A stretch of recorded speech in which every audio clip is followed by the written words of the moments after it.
Good evening, everybody. Can everyone hear me okay? Yes. Sorry about that. I've got a message before we start from the Oxford City Council. If there's anyone that's here that's travelled more than 15 minutes to be here tonight, can you leave?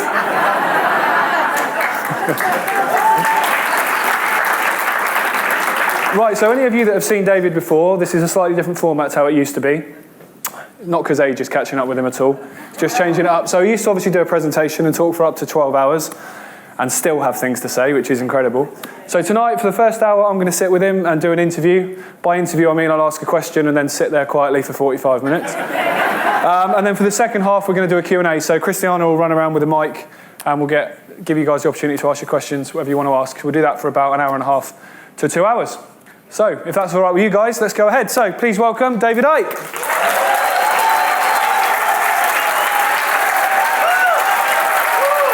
Thank you. Hello, mate.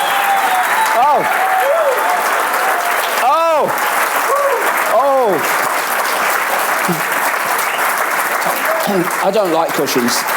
We'll get rid of the cushions. I thought you'd moan they were too low. It's a bit different to standing up for 12 hours. 10 hours sitting down is lovely. Although I've never seen you before this tour have to have tonic water on stage because your throat's hurting so much. Yeah. You know, I thought I had a chill, and then I thought I had a bit of flu, and then I thought, no, they don't exist anymore, do they? so I thought, I've got that COVID. I've got a touch of that COVID. Yeah. Yeah. Oh, it's mad. The world's mad. It certainly is. Well, I mentioned... That's lovely. I mentioned 15-minute cities, which is appropriate to obviously Oxford. There was a big protest here last year, which I came to. It was amazing. And climate change, since this new Labour government have come in, seems to be something they are pushing on with as much as anything. Why is that, and why is that connected to 15-minute cities and the wider picture of the agenda? Whoa. What did you say before I came on? You're going to ask me a question, and then I'll talk for 45 minutes. Yeah.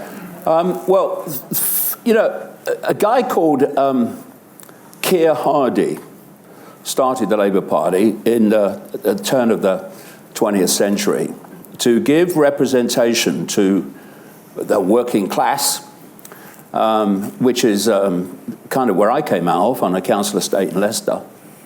And what's happened, particularly since Tony Blair, was happening before, but particularly since Tony Blair, is that party has been completely co-opted to the global cult agenda.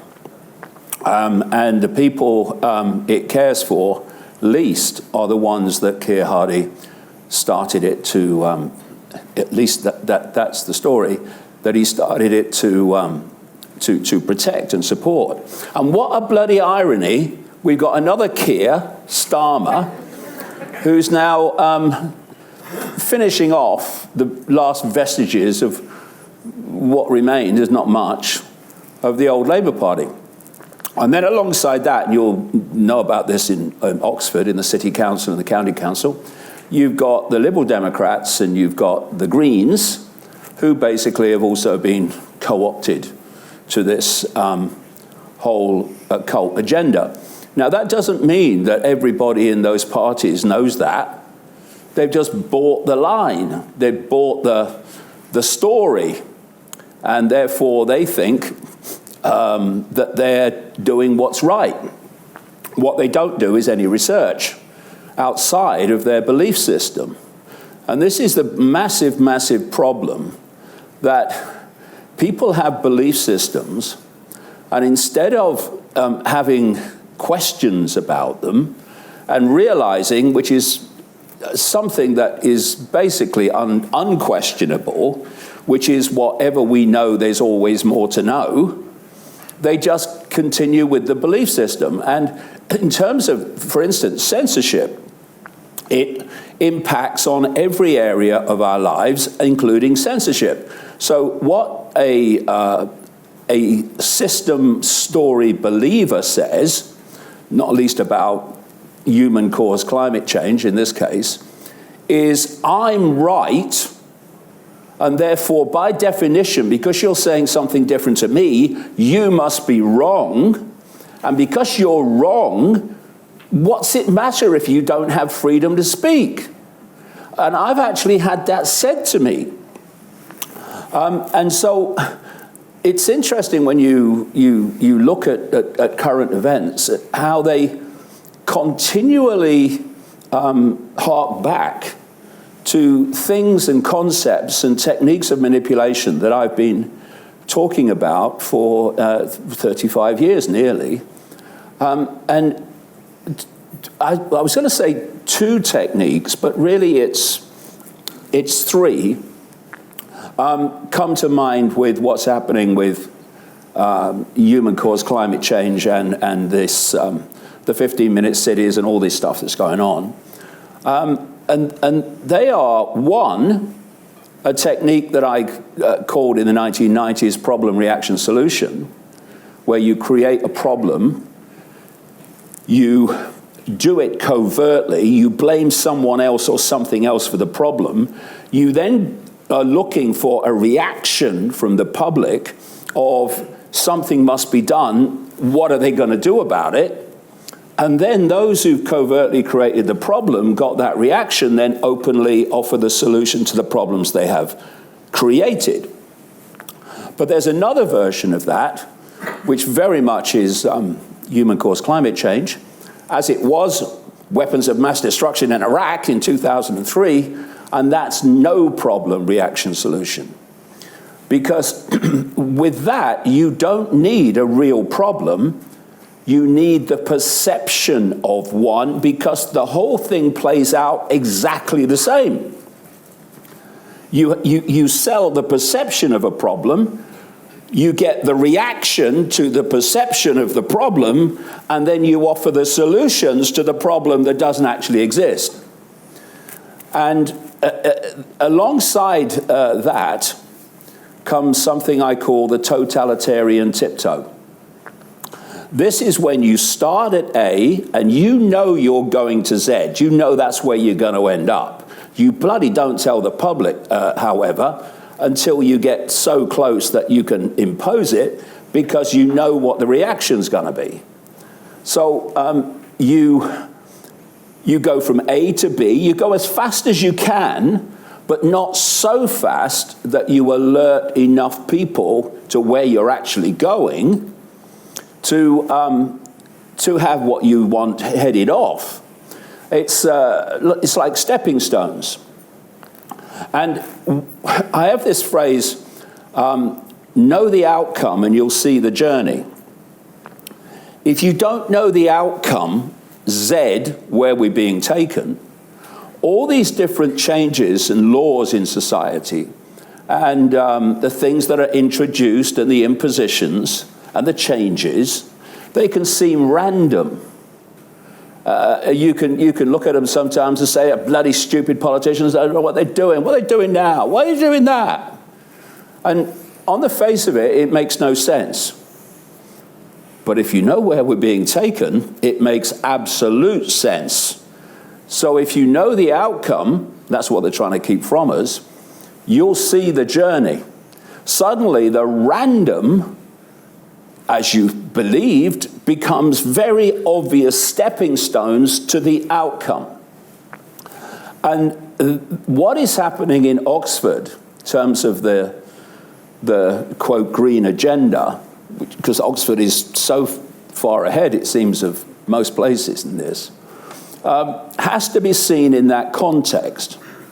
Because you can, in and of itself, and this is how it's sold, in and of itself, you can say, well, I think it's a good idea that you keep traffic out the centre of the city and people can walk around and go on their bikes. It makes sense to me. You can even say, well, I think it's quite a good idea that you have everything you need within 15 minutes walk or 15 minutes on a cycle. But when you know the outcome, those two things take on a very different perspective. And I was reading an article from 2022 in Time Out today, and it was about Oxford, and it was about 15-minute cities and all that. 15-minute communities, actually, it should be called. And it said The Oxford City Council have done this in relation to 15-minute cities and all that stuff, these 15-minute communities. And the Oxford County Council have done this in relation to traffic and what have you. And the article said that some conspiracy theorists say that it's connected, but of course there's absolutely no evidence that it's connected. Well, obviously it's absolutely connected because these are the stepping stones. And so what is that outcome that this is moving towards? Not just in Oxford, it seems to be further along the road, but everywhere eventually. There was was it a trilogy or a quadruple? I don't know. The Hunger Games films, the movies. And I was calling the society that this global cult wants something else before, but when the Hunger Games movies came out, I thought, well, perfect. The Hunger Games Society, I started calling it. Because if you remember, what you had was the Hunger Games Society was broken up into sectors, and each sector was not allowed to interact with the other sector. Bit like lockdowns, mate. Absolutely. Right? Because in so many ways, what happened during COVID was a precursor, almost a rehearsal for where they want to take us. If they can have everyone, for instance, working from home, well, there's your 15-minute city situation. And if you want to take apart, dismantle, and we're seeing this all the time, wait for this bloody budget probably at the end of the month, dismantle places where people interact. Look at all the pubs that have disappeared because of quote COVID and rising alcohol prices and all the rest of it. All these areas that people call the entertainment industry, they are being targeted. They've been targeted during COVID massively, but they're still being targeted. Why? Because what they want is for communities to be locked away in these 15-minute areas and communicating via the internet, and not basically communicating any other way. Because it just so happens there's something called the kill switch that can switch the internet off anytime they bloody want. So you go to internet communication to no communication. And so how do you justify that? How do you justify the transformation from petrol and diesel cars to electric cars? Not to replace petrol and diesel cars with electric cars in terms of number, but to actually force people out of their bloody cars because they can't afford the electric version. And all these, if you look at all these targeting now of motorists and driving, where you've got 20 mile an hour things. I mean, I've traveled around London in these 20 mile an hour zones. It's like frickin' dystopia. Yeah. It's like everyone's walking, it's like just unbelievable. It's like a dystopian movie. And then you've got, and more to come, the targeting financially of motorists and driving, the targeting of people, for instance, in the ULEZ zone in London, where they're putting cameras up everywhere. Now, there's another point. Know the outcome and you'll see the journey. What they're doing with Shere Khan, the mayor of London, anyone who's seen Jungle Book will know what I mean, and remarkable resemblance. They're putting these number plate cameras all over London to police the ULEZ zone. So, you know, if you're not compliant with it, it's £12.50 every time you drive your car off the bloody driveway or off the street, onto the street. But that's not what they're there for, ultimately. Stepping stone, totalitarian tiptoe. What do you need to police 15-minute cities? Number plate cameras. And what they're saying, it was in this Time Out, it was very instructive reading this thing. I mean, people say that, you know, journalists are lying to us, and a bloody lot of them are. But one of the greatest diseases of mainstream journalism is naivety. It's unbelievable how frickin' stupid and naive these people are.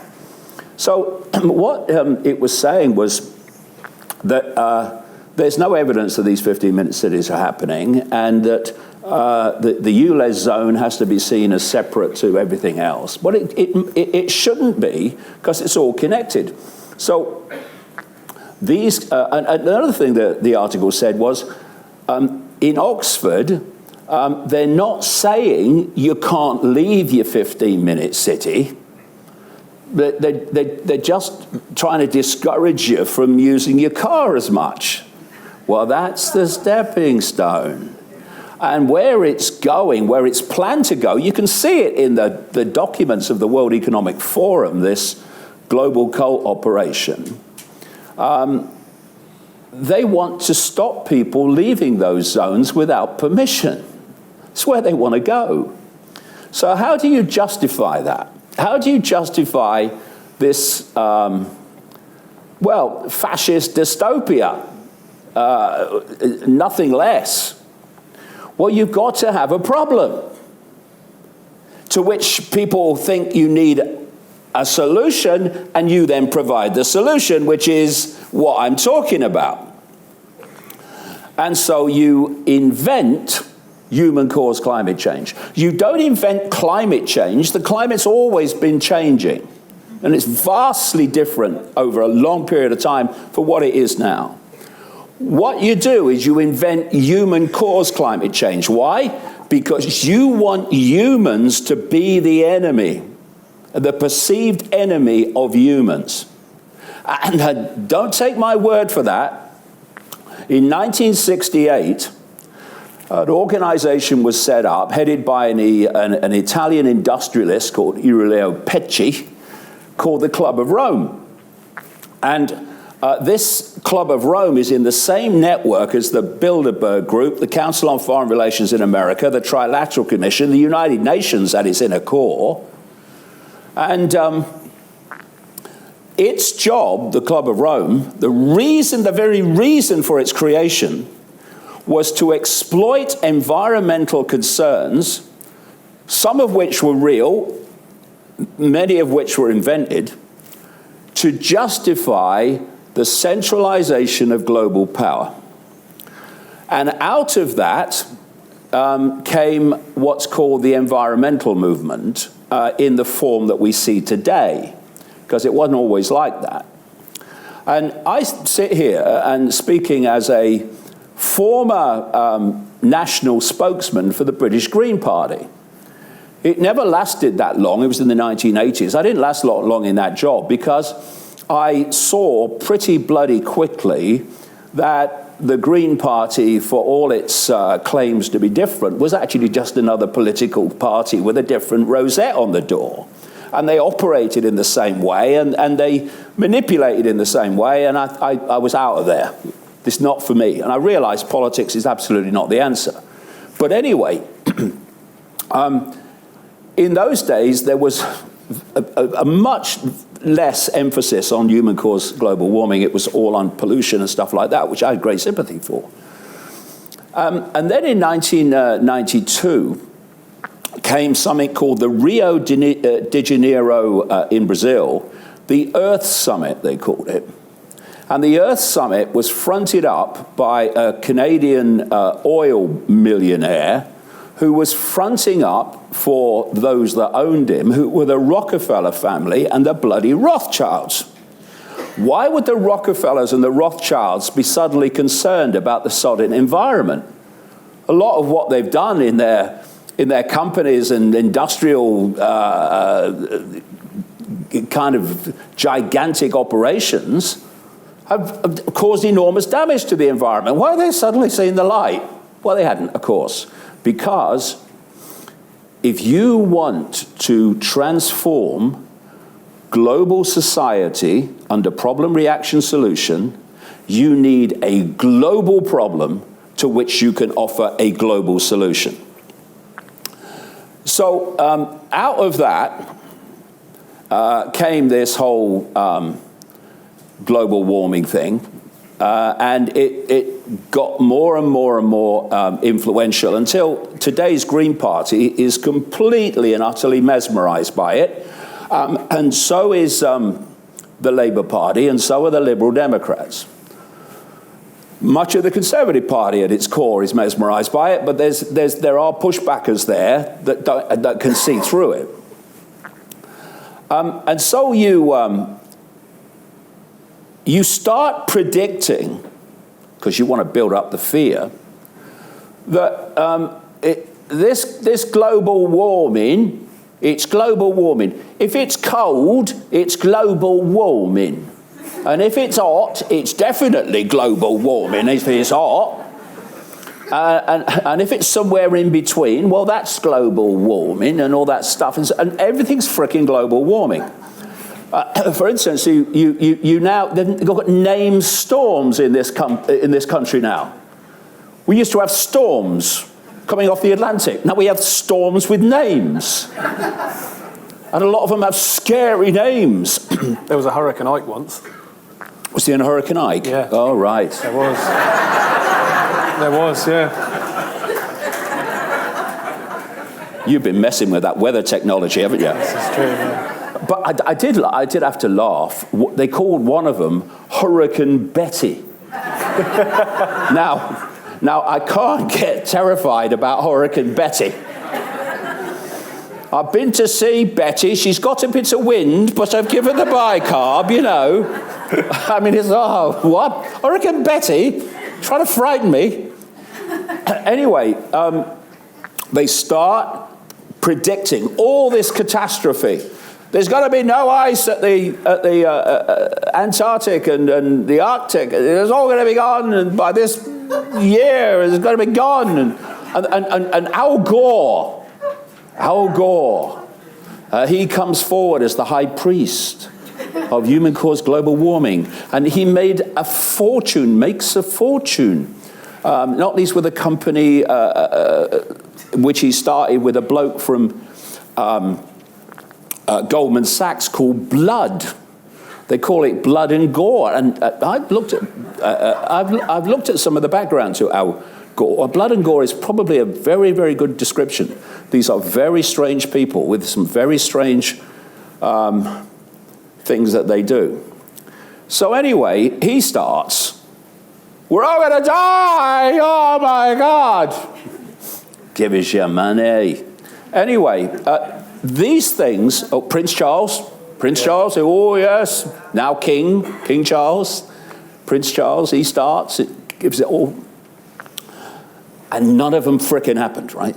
None of them happened.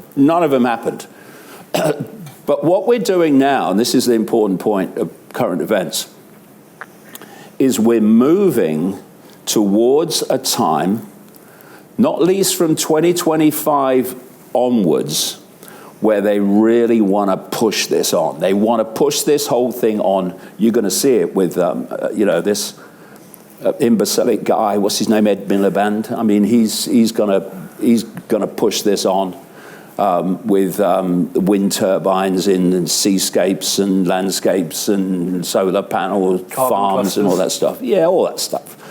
He's got to push it on. You've got to change the landscape of Britain in so many ways doing it. And so they need to convince you there's a problem. I write because I'm inspired to write. I can go months and months and months and months and months doing all the other things, and then bang, I get the feeling, got to start writing a book. It's happened over and over again for 35 years. And once I start, then the synchronicity begins that brings to me information in many and various ways and forms that take me deeper and deeper into the unseen, into the unknown than I've ever been before. And so the reveal is the next stage of that, because humility, common sense tells you whatever we know, there's always more to know.